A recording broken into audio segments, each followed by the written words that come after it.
डूब गए लखनौ के नवाब डूब गए. कालच्या मॅचमध्ये हैदराबादने लखनौला हरवलं आणि लखनौ आता प्लेऑफ्समधून बाहेर पडलेली आहे. ते आता प्लेऑफ्समध्ये पोहोचू शकत नाही.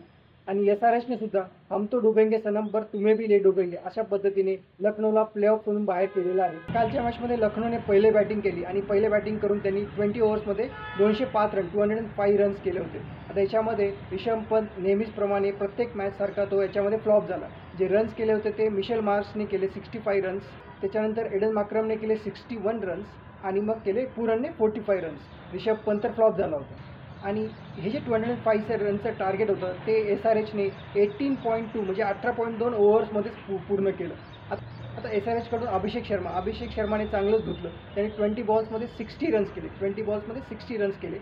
रवी बिष्णोईला तर त्याने एका ओव्हरमध्ये 26 रन्स केले. त्याची विकेट घेतली दिग्विजय राठीने. विकेट घेतल्यानंतर त्यांची कॉन्ट्रोवर्सी पण झाली. अभिषेक शर्मा आणि दिग्विजय राठीचं चांगलंच भांडण झालं. चांगलाच मैदानात राडा झाला होता. त्याच्या अभिषेक शर्मानंतर क्लासनने केले 47 रन्स आणि ईशान किशनने 35 रन्स केले होते. आणि ही मॅच हरल्यामुळे लखनौ प्लेऑफ्समधून बाहेर पडली.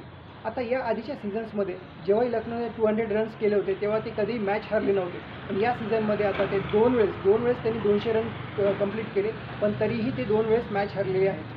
लखनौने 27 करोडतून रिषभ पंतला घेतलं खरी, पण रिषभ पंतचे रन्स तर झालेलेच नाहीत, पण त्याची कॅप्टन्सीवर सुद्धा त्याचा इम्पॅक्ट दिसत आहे. कॅप्टन्सीचा सुद्धा लखनौला फायदा झालेला नाही. त्याच्यामुळे 27 करोडचा टॅग जो रिषभ पंतला मिळाला होता तो खरोखरच त्याचा वर्थ होता का? त्याचा त्यांना काही फायदा झाला का?